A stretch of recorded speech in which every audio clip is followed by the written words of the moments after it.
employees, or affiliates. Welcome to Soccer in 60, presented by the Empire Strykers.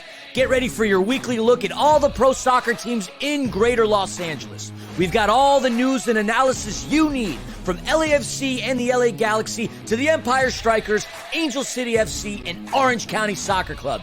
Now, buckle up and enjoy Soccer in 60. Hello and welcome back to another episode of Soccer in 60. You know what that means, right? It's Thursday. Your happy hour of footy is here. The weekend is on the horizon, and you get to head in that direction with us. Who are we, you ask? Well, I'll tell you. We are your new favorite Thursday soccer show. And just to remind you, in case you forgot, or are new to the show, my name is Christian Philemon, the platinum-haired flamingo, known by many in this area as Philly. And joining me once again, one half of the Angel City Chicks podcast, we have Nina Kiefer. Nina, how the heck are you? Long time no see. What's happening, Philly? Thanks for having me on again. And thank you, everyone who is joining us on 1490 AM and 98.1 FM in much of the Inland Empire. Also on the KMET app or KMET1490am.com. Empire Strykers, Instagram, and YouTube. Make sure you are following along. Get all of the notifications and latest and greatest from your favorite show, Soccer in 60. Thanks for having me on. Yeah, absolutely. Thanks for being back on here. We love having you on here. Folks, on today's show, we're going to talk about Leagues Cup because MLS will be on hiatus, at least until the end of the month. We'll go over news around the Major Arena Soccer League, of course, with the Empire Strykers. The NWSL and Angel City have had their own in-season tournament, which we're going to discuss. And for USL coverage, we will have the head coach of Orange County Soccer Club on Paul Hardyman, and we're going to chat with him, recap the OC boys' trips to Alabama, and of course, the miscellaneous and usual banter. Nina, do you have any other PSAs for us before we begin? I mean, there's a lot going on, lots of fun. Everybody is in these extra tournaments, so we're covering not just MLS and NWSL, but Leagues Cup and Summer Cup. Let's get into this, Philly. Why don't you take us through what is happening in the world of LAFC?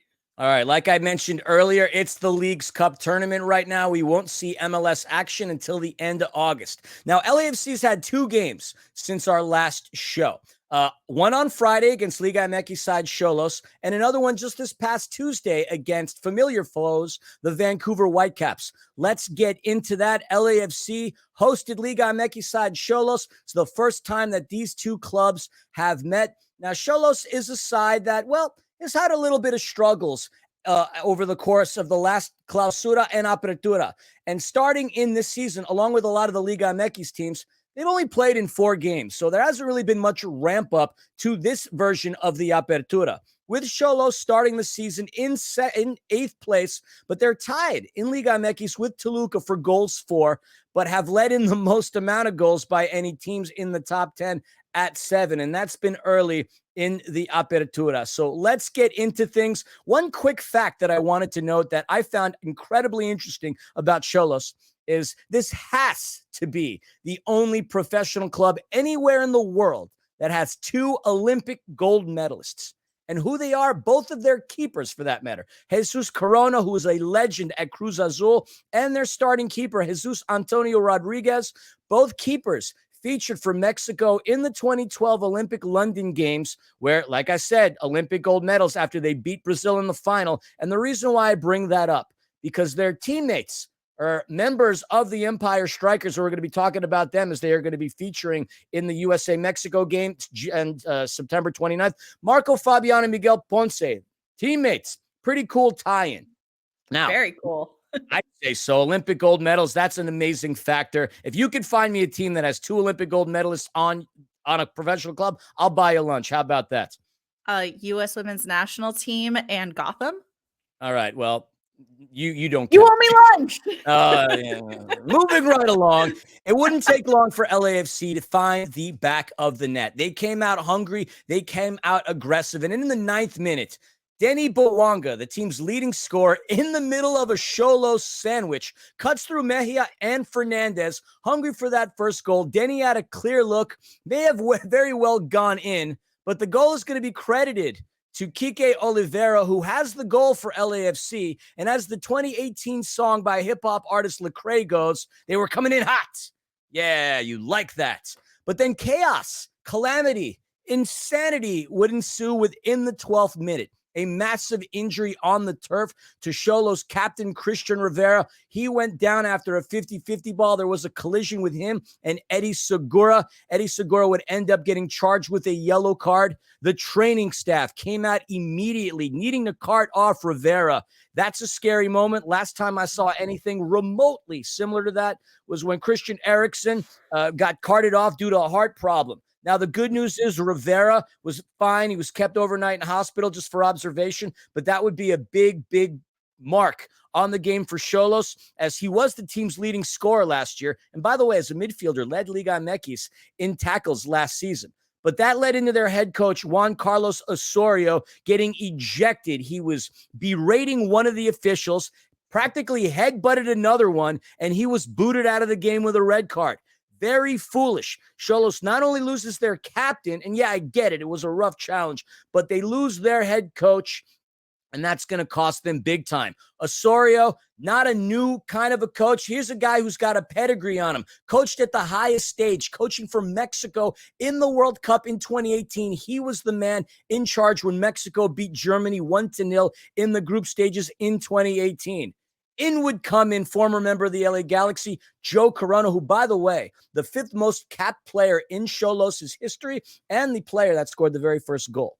Now, a good portion of the rest of the first half was dominated by Xolos, so they managed to keep possession and give LAFC a run for their money, but things wouldn't work out well for them in that sense, and I have to tip my hat off to Kike Oliveira. LAFC didn't score the next goal on the counter. It was a result of larceny as Kike robbed Jesus Gomez, but he would factor in. Look, the defense that Kike Oliveira is playing, the reason why I'm bringing that up, guy's scoring goals, he's playing defense. He rolled up on him like, give me that pelota.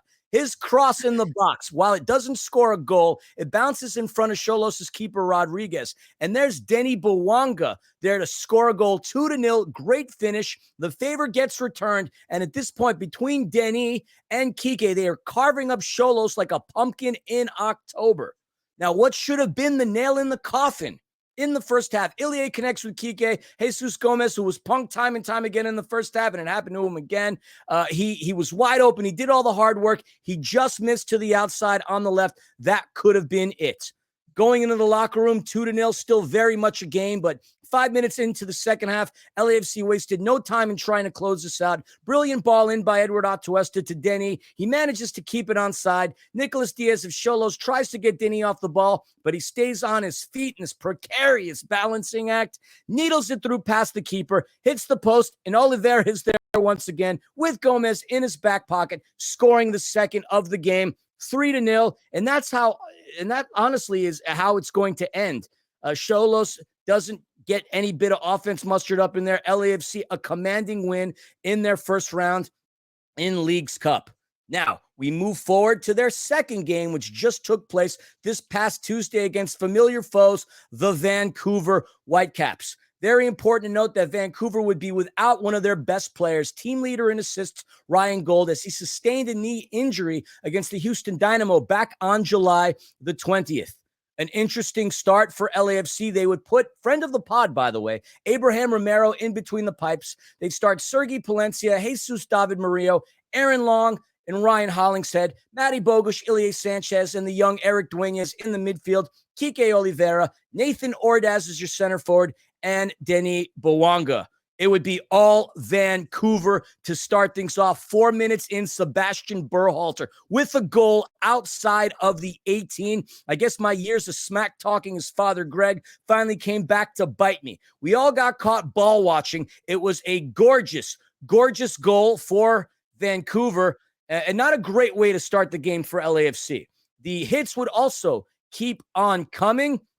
In the 17th minute, another goal that Sebastian Berhalter would participate in, this time by way of a corner. He would launch it right into the center of the box, and Ranko Veselinovic had the header off of the set piece. He skies above, uncontested, smashes it home, and all of a sudden, LAFC shell-shocked, down 2-0 at home, not even 20 minutes into the game. LAFC would manage the rest of the possession as Vancouver would park the bus. They did have a solid opportunity within the 33rd minute, but but it would end up getting banged up off of the post by Matty Bogusz. And that would be how the first half ends. Look, we're going to fast forward all the way to the 84th minute because just when you thought LAFC was done, Kai Kamara subbing in. He's set up by Denis Bouanga from well outside of the box. He skies high. Sky Kai elevates above Matias Laborda, heads it in past Bomer. 2-1. There's life in the building. And then in the dying moments, Atuesta from LAFC's defensive third connects with a sprinting Sergi Palencia, passes it along to David Martinez. He hits it. It bounces. Matty Bogusz hits it in, ties the game. We go to a shootout. Spoiler alert, LAFC loses in the shootout. Unfortunately, Kamara was stopped by Bomer and Matty Bogusz missed. So LAFC ends up getting the point, which is huge because in Leagues Cup, the top two teams in each of the groups advance. LAFC beat Xolos on last Friday, 3 points there. And then they got the 1 point as a result of the tie against Vancouver. Vancouver successfully gets the 2, LAFC the 1, but LAFC in this case cannot finish any lower than second place. Now, their next match, we don't know what the story is going to be for that one because it's all contingent upon Vancouver's game against Xolos, which is going to take place this Saturday, August the 3rd at 7 p.m. Another game that we also have to keep an eye on, we have to keep an eye on the Pumas and Monterrey match because we are going to play somebody from Group W1. Austin is the team that has won the group already. They beat Pumas. They beat Monterrey, which is shocking, by the way. And so it's all contingent upon what Vancouver does against Xolos. We'll know who where we finish on the in the group stages then. And depending on what Pumas and Monterrey does, that's also going to depict who our next opponent's going to be. So somewhere between August the 7th and 9th will be LAFC's next game. It might be at BMO. It might be in the great state of Texas. But that concludes your LAFC wrap-up. I love it when I have 2 games to talk about within 12 minutes. Sheesh, got in my workout. Nina, you have Yeah, you did a lot in there. You know, you got good news, you had bad news, but I'll say I'm pulling for Monterrey in this. And, you know, I've got family in Mexico. My family's from Morelia. So Monterrey, let's go. I want to see them do well. But you know what I love right now? Looking at these Leagues Cup standings, LAFC is truly dominating the table. Kike Oliveira in with the top scorer with 2 assists. Denis Bouanga up there with 3. And goals and assists combined. Denis Bouanga with 4. Kike Oliveira with 3. So we are dominating. And by we, I mean LAFC in this case. But there is one category that someone else is dominating just down the 110. And we will transition on over to LA Galaxy and Ricky Puig dominating in accurate passes per 90. This man has the touch of fire. He has the touch of God, and he is completing 107 passes per 90 right now. His pass accuracy in this last match was insane. He had, I think, 87% pass accuracy. So what do you think? Should we dive into this? dive away. All right. So LA Galaxy began their Leagues Cup 2024 campaign, earning a 2-1 win over the San Jose Earthquakes at PayPal Park on Wednesday night. They had a pretty solid match, 2 goals for Galaxy advancing into the round of 32. And with that, this actually marks the 102nd edition across all competitions of the California Clasico between the Galaxy and San Jose Earthquakes, with LA leading all time in the series with 50, 33, and 19. That's 168 goals for and 143 goals against. And this is what happens when you have 2 teams that have been in the league for a substantial period of time. It's absolutely incredible to see things like that and be able to see how teams stack up over many, many years together. Notably, the Galaxy are unbeaten in 4 matches played across all competitions against the Earthquakes during the 2024 campaign. And additionally, LA is unbeaten in its last 7 matches played on the road against all competitions against San Jose. Dating back, and I clarify, against San Jose, and you'll see why in a little bit. But let's dive into this. Diego Fagundes, Gabriel Peck in the 41st minute with the assist. Jalen Neal delivers a through ball that released Gabriel Peck behind the San Jose midfield. Peck carried the ball towards the goal and found Diego Fagundes down the left side of the penalty area. Fagundes dribbled the top of the 18-yard box before curling his right-footed shot into the upper right corner of goal. It was a beauty. It was a classic clinical goal. You love to see it from them, but the Quakes did have a chance and they did equalize in the 75th minute following a turnover inside the Galaxy half of the field. Bobasi fired his shot from just outside of the top of the penalty area, making that matchup a 1-1. And then Miguel Berry in the 89th minute. Ricky Puig sent a curling ball down the right side of the penalty area, finding Mickey Yamain, whose first time pass across the face of goal was converted at point blank range for Miguel Berry. Just a little bit of a whoopsies into the back of the net. Absolutely incredible way for them to shut it down in the 89th minute. You know, you have to kind of feel for San Jose in that they were doing so well. You're going 1-1. You're thinking, all right, PKs are coming. We can handle this. We can do it. We can do it. And yet Galaxy managed in the last few minutes to put that one away, and they are continuing to dominate all time in that tournament and in that matchup. So with that, Ricky Puig named Geico man of the match for completing 107 of his 122 passes, 87.7% pass accuracy. And just out of context, when we see team stats for pass accuracy, when we see mid-70s, that's an impressive amount of time. That's an impressive amount of passes completed. So to see one person getting nearly 90% pass accuracy and that many touches is just absolutely incredible. And he continues to do this match after match. Woo, I was totally impressed by this. This is what you need in order to score goals and in order to win. It's just absolutely incredible. And, you know, Galaxy were able to punch their ticket with that to the round of 32, and they are going to face a team from Group West 6 to be determined by future results, but they might be hosting that home match. We'll see. It'll either be a home match played on August 7th or 8th, and otherwise they're going to enter the knockout stages on the road at either Seattle or Minnesota. It's going to be a very interesting match, and that leads us into their final matchup where Galaxy are going to go at home again, Dignity Health Sports Park on August 4th. They're going to be playing Club Deportivo Guadalajara. And this is going to be an interesting one. Chivas are coming to LA Galaxy. Who will win this matchup in 3 days? I'm thinking it's going to be a Chivas win, and I'll tell you why. When Chivas de Guadalajara come to Dignity Health Sports Park in Carson, they are bringing a very, very, very familiar name for LA Galaxy, and that comes in the name of Javier Chicharito Hernandez. That is right. He is back. Chicharito is coming back after spending a long time and leading LA Galaxy to several playoffs in the MLS Cups. He is back and with his boyhood team. He actually signed back with Chivas de Guadalajara in January of 2024, but previously had played for them and made 75 appearances, scoring 30 goals from 2006 to 2010.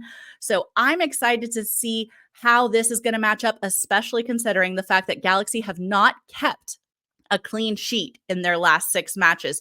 So it's not a question of, to me, will Chicharito score? It's how many will Chicharito be scoring against his former club?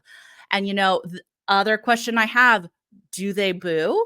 I don't know, Christian. If you're there, Philly, if you are in the match, are you booing as a Galaxy fan?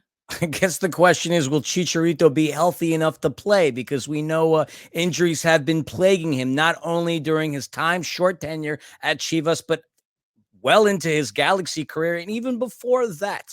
Whether or not they boo him, he's on the opposition. Of course, he's going to be booed there. But another thing you got to ask yourself is, who's really going to be the home team? And I don't mean that as a measure of disrespect.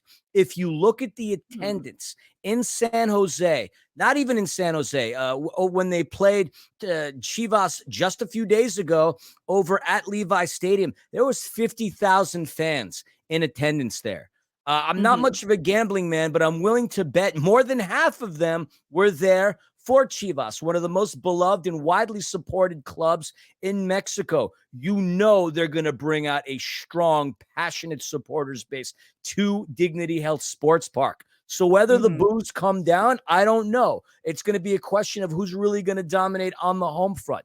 Chivas lost to San Jose in the penalty shootout, so they only have 1 point, whereas San Jose picked up the 2. Galaxy is through and into the next round, regardless of the outcome, but you never want to lose at home, in particular to anybody for that matter. So it'll be an interesting set of circumstances, but they're going to be in, and Chivas is playing for their Leagues Cup lives, so it's going to be a very furious and firing type of a match.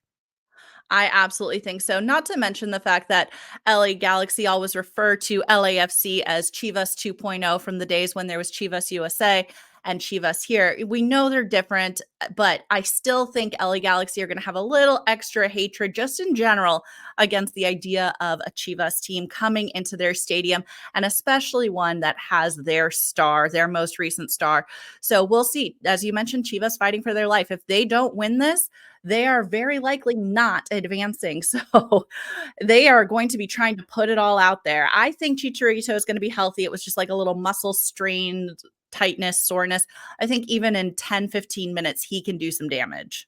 I think the biggest thing is we don't have too much of a track record as to how any of these Liga MX teams have really operated. And that's been sort of a narrative across this entire Leagues Cup. We're a good portion of the way done with Major League Soccer's season. This version of the Apertura on the 24-25, it's just started. A lot of these teams haven't played more than 4 games. But Chivas is out to a really good start in the sense that they've won their 2. They've won 2. They've, where are we at here? They've won 2. They've lost 1, and they've tied 1. So I think it'll be competitive.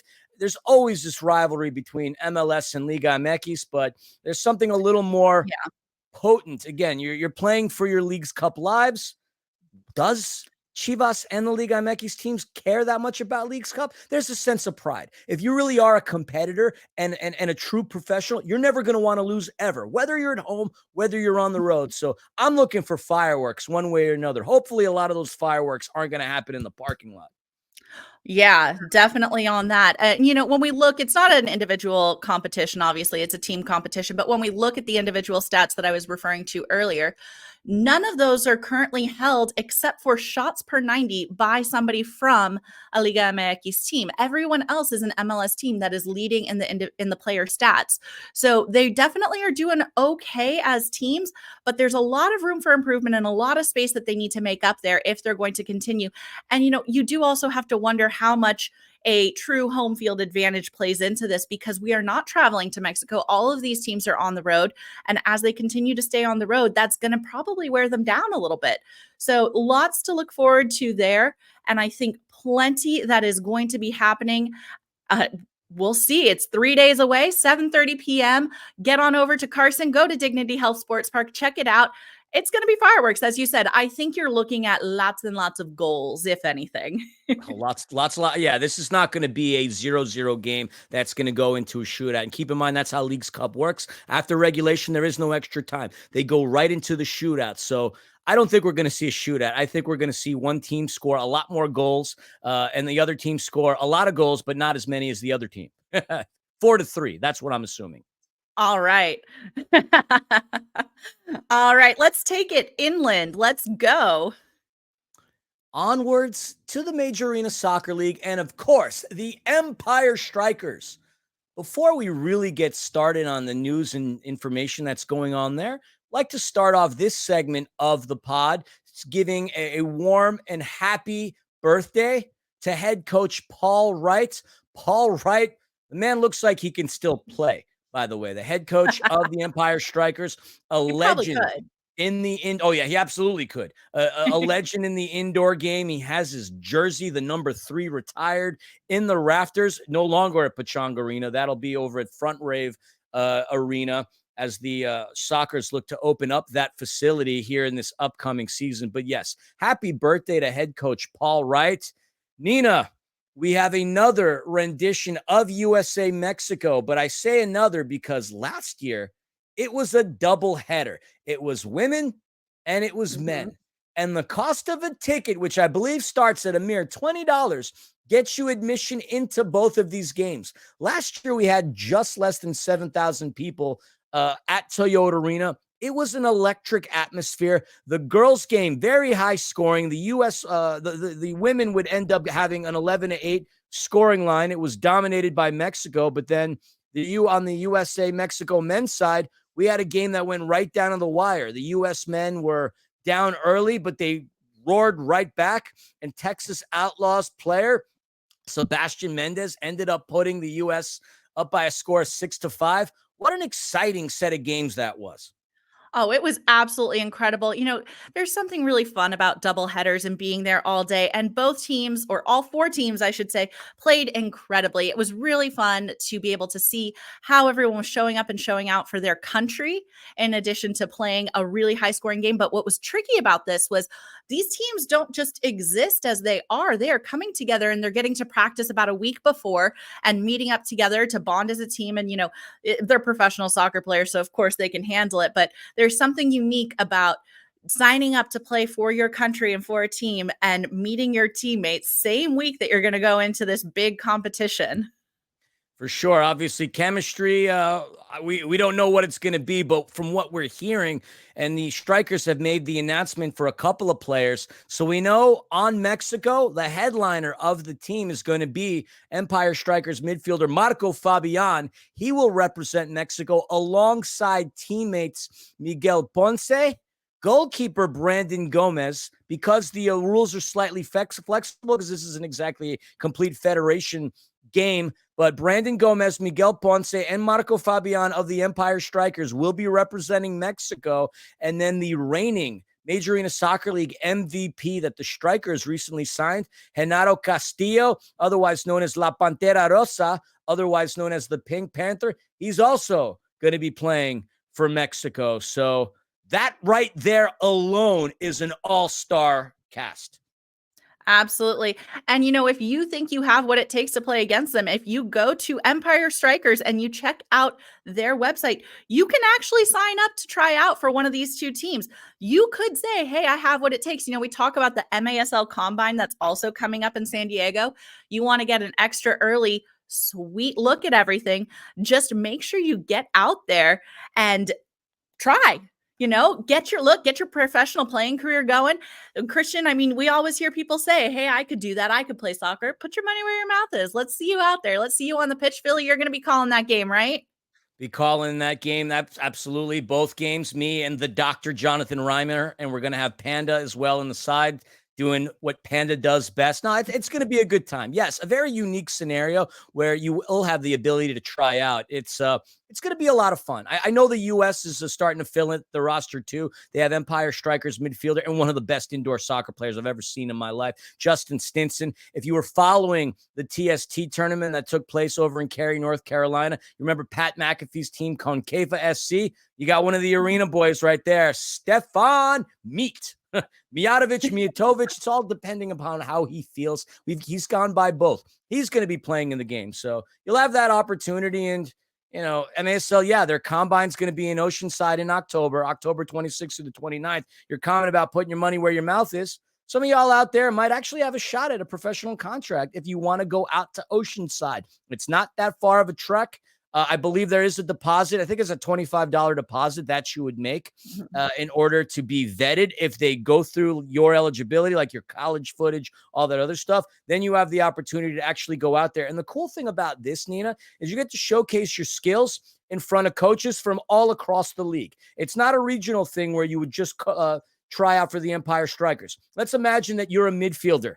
It's going to be hard to make a team that's got Marco Fabian and Justin Stinson, but perhaps a little difficult. But perhaps the Milwaukee Wave could use somebody. Perhaps the Dallas Sidekicks could use somebody. So now you get to showcase your talents in front of everybody. You're not just doing it in front of one team. You're doing it in front of 13. It's 11 U.S.-based team along with two teams based in Mexico. And the league's only going to look to expand. So again, the MASL Combine in Oceanside, October 26th through the 29th. Head on over to MASLsoccer.com and fill out that application. Like you said, put your money where your mouth is. We know a lot of you Monday morning center backs out there have plenty of stuff to talk trash about. Why don't you put your money where your mouth is?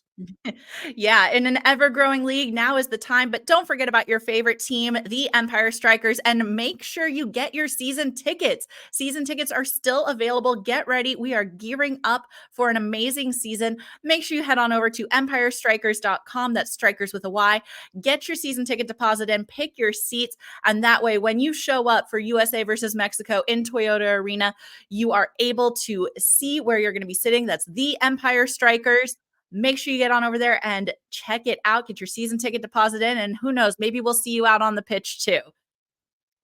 Turf. Remember, it's turf. We're not playing on carpets. Anyways, And- I just like to correct you because you always like to bust my chops pretty much about everything. Plus, now that I owe you lunch or dinner because of my faux pas thing earlier That's on, right. I'm gonna get in while I can. But we got to move right along. Nina, there's nobody out there other than you and Panda that I know that could cover Angel City FC better. So why don't we hear a little bit about the girls in the NWSL?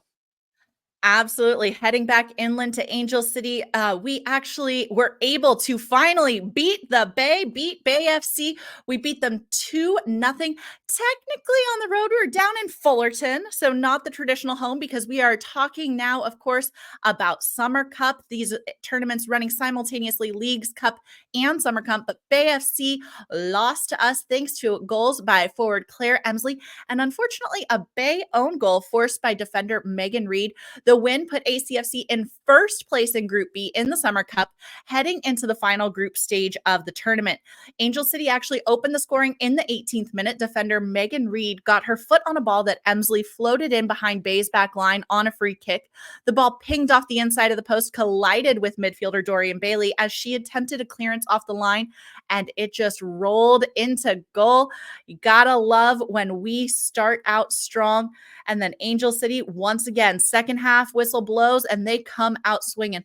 46th minute play that saw Emsley collide with Roland inside the 6-yard box as the latter went to ground, claimed a cross by Spencer. But Emsley made good on her next look in the 54th minute. After taking the ball to the end line onto the left side, Thompson cut back, split 2 defenders with a short pass that found Messiah Bright. Bright tapped the ball in laterally to Emsley, who was able to nutmeg a defender, Savvy King, as she sent a short ball into the back of the net to double ACFC's lead. The goal marks Messiah Bright's first assist in an Angel City jersey, and thanks to several incredible on the line 6-yard away shots saved by Angelina Anderson, Angel City was able to close out the match with a clean sheet intact. This was an incredible match, and in addition to us finally beating the Bay, a nice clean sheet, it also saw the debut of forward Casey Fair, who was able to sub in for Messiah Bright in the 66th minute. When we look down the stat line, everything was just about equal, but Bay FC relinquishing a lot of the possession over to LAFC, allowing them to really control the tempo and the pace of the game, which is, I think, Angel City's sweet spot. I think Angel City struggles a little bit when they fall victim to playing somebody else's game and being able to truly establish and control that midfield. So we will see how they continue on as Summer Cup progresses. But as opposed to how we were doing in regular NWSL season, Summer Cup is looking real good for us. Now, interestingly enough, Summer Cup has 5 different groups, but only 4 people will be advancing. Yes, Philly. The math ain't mathin', right? No, wait a minute. So there's 5 groups, but only 4 are advancing. But only 4 teams will advance. So there will be a group. You could win your group and not advance in the Summer Cup. It's absolutely ridiculous, not to mention the fact that Summer Cup isn't going to have its championship game until October, which will be well outside of summer, but that is what it is. So looking around the league to see where we're at and what Angel City needs to do going forward, Group A is the most competitive right now, with all 4 teams tied with 3 points apiece. They each have 1 win and 1 loss, so that's going to be a toughie. I'm thinking they're out. So Group B, C, D, and E hopefully can each get one of their leaders to advance. And it would be fantastic to see Angel City take this home. We need either a win, a straight win in our next match, or a win on PKs in order to claim that number 1 spot for Group B. But all it's about is points. So let's take the win. Let's get a good goal differential, and let's give ourselves the best chance of advancing, because Angel City needs some hardware. So they play today, you say, right? They are playing today at 7 p.m. And actually, this is going to be huge. I'm really hoping everyone who's listening right now is on their way over to Fullerton. They're playing at Titan Stadium and taking on San Diego Wave, who haven't been doing as well during this tournament. They're sitting in third place. They are in our group. They have 1 win and 1 loss, and we're really hoping to hand them another loss with the return. Can I get a drum roll or something? With the return of Kristen Press. This is huge. This is mind-blowing. This is an exceptional moment for Angel City. For those who don't know, Kristen Press was Angel City's first ever signing, and she is returning to the pitch after 781 days of being on the season-ending injury list. She tore her ACL back on June 11th, 2022, and she is finally ready to compete again. I think it was something like 5 or 8 surgeries that this poor girl had to undergo. And not to mention, she wasn't like super young and new when she started out. She's in her 30s, not that that's, the shot of death or anything like that, but it's harder to recover when you're older. Philly. I mean, I don't know, but it's hard to recover when you get older. You just had to throw an age joke in there, didn't you? You just couldn't resist. I'm just super excited to get Kristen Press back and for it to be technically a home match for us. I know we're down at Fullerton, but they removed her from the season-ending injury list. I feel like we're seeing her tonight. I don't think she's going to get a ton of time. My expectation is she's subbing in somewhere between the 70th and the 75th minute, and that it'll be standing ovation, claps, tears, everything like that, because 2 years on the season-ending injury list. Her contract is up this year. She signed a 3-year contract, so she's only got a couple games left with us unless she renews. So this will be a big one, and San Diego Wave is also a huge rival for us. We are now currently tied all time with them with 3-3-3. 3 wins for Angel City, 3 draws, and 3 wins for San Diego Wave. But the way Angel City shows up in these random tournaments, we have been taking on San Diego Wave and actually doing a pretty decent job of shoving them into a box during all of these non-NWSL matches. So Summer Cup and the Fugazi Cup back in when it was the Challenge Cup, we've been doing really well against them. So I'm excited to see what happens here and now. I think that we are going to take it to them. I think Angel City is going to celebrate the return of Kristen Press. San Diego Wave haven't won an away game in their last 9 matches, and they haven't scored in their last 2 away matches. So Angel City just needs to celebrate the return of Kristen Press and let San Diego Wave ride the drama, because I'm going to just tangent a little bit here because there is some big news coming out about Jill Ellis and the San Diego Wave staff. There was a very not great email that was posted from a former San Diego Wave employee who alleges a lot of misconduct at the San Diego Wave front office and claims gender discrimination and harassment and an abusive environment that was allowed to persist under Jill Ellis. And the NWSL investigated it, found no evidence, but this woman is actually still taking to Twitter to air her grievances and to let people know that this is happening. And Jill Ellis has now, as of 2 days ago, I think, filed a defamation lawsuit. So Wow. San Diego Wave having a lot of drama and difficulties. It's really sad when we talk about abuse, and, NWSL unfortunately has had their fair share of investigations and allegations, but they looked into this, they said no, and now Jill Ellis is saying she's lost speaking engagements, she's had sponsor deals pull out, she was being awarded an honorary degree from a university, and they have taken it away from her. So it's a huge issue, I think, and it's just more drama than the San Diego Wave team needs. So one of the really insane things with that is also that this employee was apparently reprimanded on 4 occasions for inappropriate contact with the players. And I don't know what that means. And maybe it's just asking for autographs or something simple like that. But there's a lot of drama within the front office that is being aired. And I cannot imagine that that is going to transition well into play on the pitch. So really hoping Angel City can pull this out and win this, because it's been a rough few seasons to be an Angel City fan, and this season's been hard. And I do love Becky Tweed, but we need to start doing right by her, and we need to see Angel City win some stuff, take home some hardware, and celebrate on the pitch. We have been plagued by injuries, and I think the return of Kristen Press can mark a change for this organization. So my concern, yeah, you're 100% right. But my concern, you said it, 781 days, 23 hours, and 44 minutes on the season-ending injury list. She's back, sure. But even in 75 minutes, that would give her 15, 16 minutes worth of game time. Would you not think they would want to make her debut in front of all the ravenous and ruckus fans at BMO as opposed to doing it at Titan Stadium? And that's not to say that people aren't going to see this tournament at Titan Stadium, but wouldn't you want to wait to bring back your franchise player in your actual home venue? I mean, I hear what you're saying, especially since it wasn't included in the season ticket holder pricing and ticket bundle.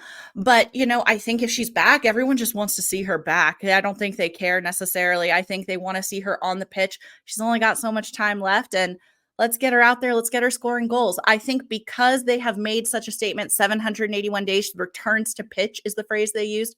I think we see her tonight. All right. And on that note, let's transition now on over to the USL and to Orange County Soccer Club. Folks, on Soccer in 60, we've had the privilege to talk to a couple players from OCSC. We've talked to goalkeeper Colin Shuttler. We've talked to Ethan Zubak, Bryce Jameson. But our guest today, he's not a player, at least not at the present. In his younger days, though, he was quite the talent, carving himself out a career that most players would kill for. 117 apps with Portsmouth, 101 with Sunderland, 67 with Bristol Rovers in all, 351 apps, 30 goals, even played in an FA Cup final versus Liverpool. Now, staying in the beautiful game after his playing career was done, our honored guest had success developing the academies of his former club, Portsmouth, Watford, Southampton. He then opted to leave the cheerful weather of England to the sunny skies of Southern California, to where he's been a presence at OCSC since 2021, establishing a top-notch academy, all the while helping the club win a USL Cup in 2021. Now, operating as the head coach, he's looking to slingshot the club back up the rankings of the USL Western Conference. Folks, I'm delighted to introduce newly promoted head coach of Orange County Soccer Club, Paul Hardyman. Paul, welcome to Soccer in 60. Thank you very much. That was a nice intro, actually. It reminds me of a lot that's gone past, and hopefully a lot still to come as well. You've had a stellar career as a player. A couple of questions I'm going to save for the end because just reading your bio gave me goosebumps. But I wanted to say congrats on recently being promoted from interim head coach to permanent head coach. You first became caretaker manager when your predecessor, Morten Carlson, went back to his home to coach Lyngby. Now, talk to us. That was obviously a surprise. How did you first find out you were going to be in charge, and what was your initial reaction to it? One of big shock, really, because Morten and I were very close. We're both, sort of came over to the States without our families. We've left them back in their respective countries. So we were quite close off of the pitch as well as on it. And when he actually told me that he was leaving, I suppose it came as a shock, but not as a shock, because I'd been with him a couple of times when his daughters rang him, and I could see how emotional he got with those conversations, how much he missed them. So a shock because he was doing such a great job here, but not a shock because obviously the family pools of missing the daughters and things like that was something that he really did miss. And as you rightly said, I've been over here. This is my fourth season, and I know just how tough it is. I've got a family and grandchildren myself, so it's something that I definitely understand from Morten's case, but it was a massive shock in lots of ways. Yeah, I can't imagine, having to say goodbye to your family and being in not just different time zones, but different continents. It's probably been a huge whirlwind for you, but how are you feeling being officially the man in charge? Do you feel like the team has fully embraced you in the locker room and on the training pitch? Yeah, it's been a smooth transition in lots of ways. Results-wise, we've still got lots to do, and that's mainly due to, as everybody that follows Orange County Soccer Club knows, is that we've had an absolute horrendous injury list. We've still got sort of 6 or 7 key players are out, and it doesn't matter if you're Orange County Soccer Club or Man City or Barcelona, Real Madrid. If you've got 6 or 7 of your top players out, you're going to struggle. And we found it a little bit difficult. Sometimes we look very good, and then sometimes we're not as good, and that's just down to not having the consistency of those players in the team. So still lots to do off of the pitch to get those players back in fully fit. But once we do, we'll be back to a good team that we all know that Orange County can put out onto the pitch. And Orange County has produced some really good results this season. I want to go talk about that, obviously, in a little bit, but just want to go back to your career leading up to your time at Orange County. We already mentioned some of the clubs that you played for in England, obviously Portsmouth, Sunderland, and Bristol Rovers, to mention a couple of them. But after working for BBC Radio for some time, I believe that you coached at various levels within Portsmouth, as well as a few other clubs. Then suddenly you popped in the US and OCSC. That seems like an unusual move. How did that come about?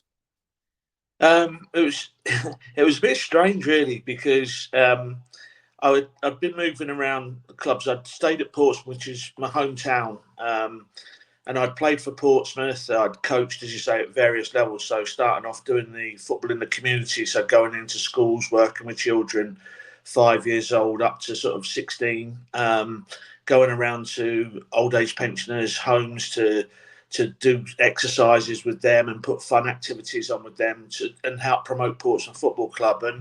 But from that, I was doing a lot of coaching with what they call development centres as well. So we had set up a lot of these around Portsmouth, and it was being very successful. We were getting players signed by what then, it wasn't an academy, it was a centre of excellence, as they were called. And then one day the people at the Centre of Excellence decided to leave, so jobs became available. The club asked me to step up, and we took the club from being a Centre of Excellence to an academy. And then from that, I went from the academy into the first team as the first team coach. So from that, I spent probably about 25, just under 25 years. And I always joked, actually, that most people at 25 years get a gold watch in England for the service that they've done for a company. And I always said I'd probably end up getting sacked. And it was unfortunate that I'd stepped up to the first team. They sacked the manager. A new manager came in and brought his own staff in. So I was, basically pushed out, which was a massive, shock to myself, because I always felt I was going to be there for the rest of my working life, really. So then I went off and worked for Bournemouth, AFC Bournemouth, and then went to Watford, and then ended up at Southampton. And again, similar thing happened at Southampton. A new technical director came in and decided that he wanted to bring in his own staff, and I was asked to move on. And I applied for a job with Glasgow Rangers, which said that it was on a secondment to Orange County Soccer Club. And I've got to be honest, it was like, when you're out of work, you're looking for anything and everything to get back involved in soccer. So what happened was I applied. There was apparently over 400 candidates for the job. I got down to the last 2 and had a big interview with Rangers and with Orange County. They were both on the call. And I was the lucky one that got the job. So, and then I came out here and in 2021, about this time, sort of about July time. And I found out that the team weren't doing brilliant, and unfortunately, just after I came, Braden Coutier was asked to leave the club as the head coach, and Richard Chaplow took over, and I was his assistant, and we went on to win the championship that year. So that was great. But the main reason I came out here was to help them set up an academy and to try to bring young players in the California area through and play either for OCSC, or hopefully once they'd played for OCSC to then sell them into Europe, which has been very good as well. We sold Kobe Henry, we sold Milan Iloski, we sold Ronaldo Damas, we've sold Coradio Sandina. So we've done quite well at it. And then obviously the results off the back of that have been fantastic as well. So it's been a long journey, but still one that I'm enjoying for sure. I got to ask you this. Obviously, you spent time as a player playing for Portsmouth, otherwise known as Pompey. You end up working for your arch rivals with Southampton. Did a part of you, at least even a smallest bit, feel anything towards that decision, considering the rivalry that those two clubs have had historically? Yeah, it is. I've got to say, it is pure hatred between the two. They just don't like each other. Back in England, the rivalry is really historic, and you're actually brought up by your parents to hate them. So it's when I used to go, and every day I've got to say, I really struggled to put the kit on. Put the different badge on from Southampton, but to be honest, the real reason I went there was because it's a world-renowned academy, and I had to go to experience it really. So from my point of view, it was something that I had to go and try and see how I fitted in. And for the first 2 years, I absolutely loved it.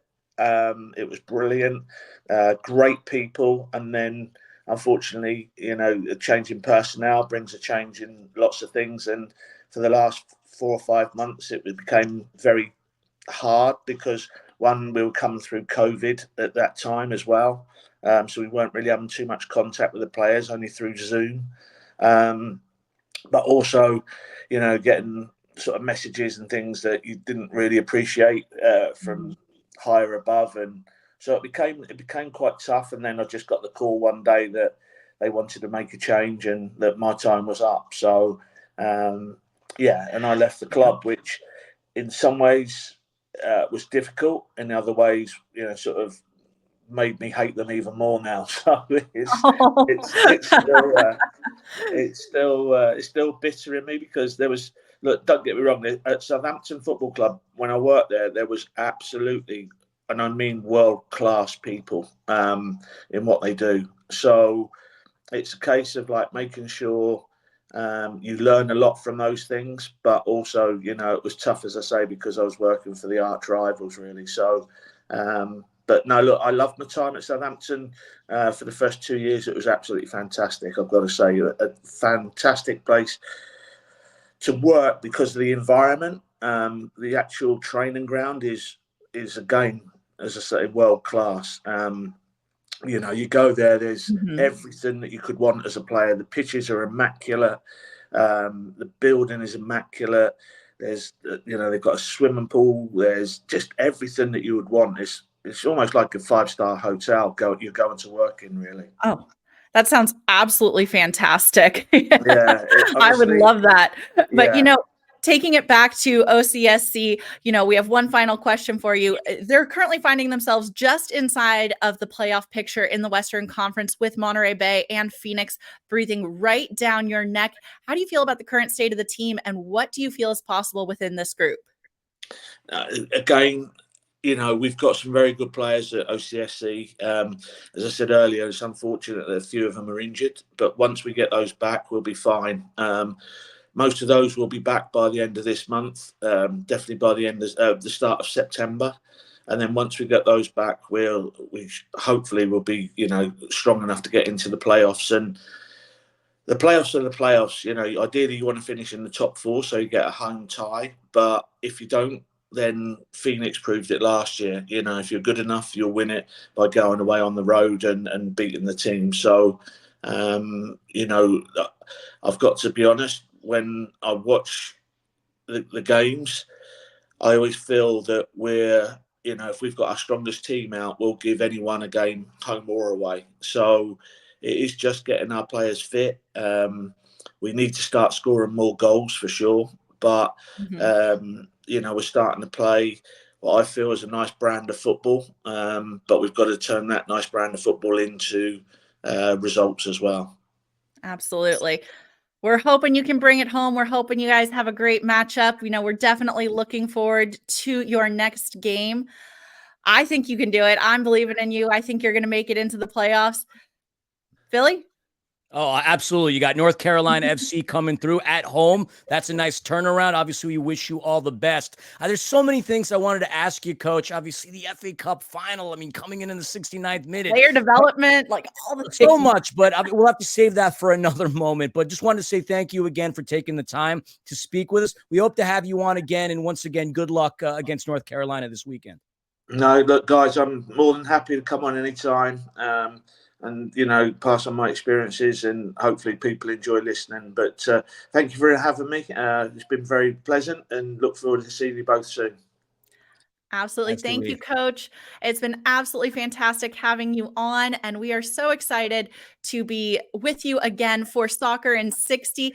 That's right. You can listen to us live all the time on 1490 AM and 98.1 FM every Thursday at 4 p.m. KMET app or KMET1490am.com, Empire Strykers Instagram and YouTube, and most major podcast platforms. Just search for Soccer in 60. I am so happy to be here. I think there's lots going on in the world of soccer. We've got Olympics going on. The U.S. are in. They are going on to the knockout rounds for both the men and the women. The women are continuing to not just win, but set records. 9 goals, the most in the Olympic group stage in program history. They'll be taking on Japan. Plenty of footy in the world. Philly, what are you thinking? Absolutely. Same with the men. I mean, look, they're out of the group stages. It's crazy. I mean, they had a really great run in 2000, finishing in 4th place in Sydney, but and then they got knocked out in the group stage in 08 in Beijing, but they haven't been to an Olympics since then. So the fact that they're out of the group stages, getting ready to take on Morocco tomorrow morning at 6 a.m. Pacific Standard Time, good things are coming. So fingers crossed that they could advance past Morocco and into the next round. Yeah, it's super exciting to see our teams doing well, both here and away. Plenty of fun to be had as you continue your footy dreams. We will catch you next week. Absolutely. Thanks again for spending some time with us, Soccer in 60. I'm going to be in Europe for the next 2 weeks. So Panda is going to be with me as well, so she won't be around. Nina and Tiki Tim are going to be there hosting. We'll see you soon once again. Thank you for tuning in to your favorite show on Thursday.